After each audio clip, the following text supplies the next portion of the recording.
আমার এক ফ্রেন্ড একবার আমাদের বাসায় আসছিল, তখন তাকে পেঁপে ভর্তা করে খাওয়িয়েছিলাম। তো আজকে সে ফোন দিয়ে বলল পেঁপে ভর্তার রেসিপিটা দে। তাই চিন্তা করলাম আপনাদের সাথেও শেয়ার করি। তাই ফার্স্টে পেঁপেটা কেটে সিদ্ধ করে নিলাম আর 4টা শুকনো মরিচ ভেজে নিলাম, তারপরে 2টা মেখে নিলাম। শুকনো মরিচ যে তেলে ভেজেছিলাম সেই তেলেই কয়েক কোয়া রসুন আর পেঁয়াজ দিয়ে দিলাম। 2টা গোল্ডেন করে ভেজে মাখা পেঁপেটা দিয়ে দিলাম। তারপরে ভালো করে নাড়াচাড়া করে পেঁপের পানিটা একদম শুকিয়ে ফেলবো। তারপর কাঁচামরিচ কুচি দিয়ে আবার নাড়াচাড়া করব। তারপর দিয়ে দেব পরিমাণ মতো লবণ।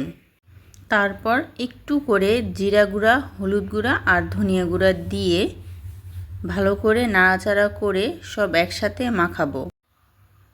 তারপর পেঁপের পানি সব শুকিয়ে গেলে এবং পেঁপেটা যখন কড়াই ছেড়ে উঠে চলে আসবে তখন নামিয়ে দেব। আপনারাও ট্রাই করবেন আর লাইক, কমেন্ট, শেয়ার ও ফলো দিয়ে পাশে থাকবেন।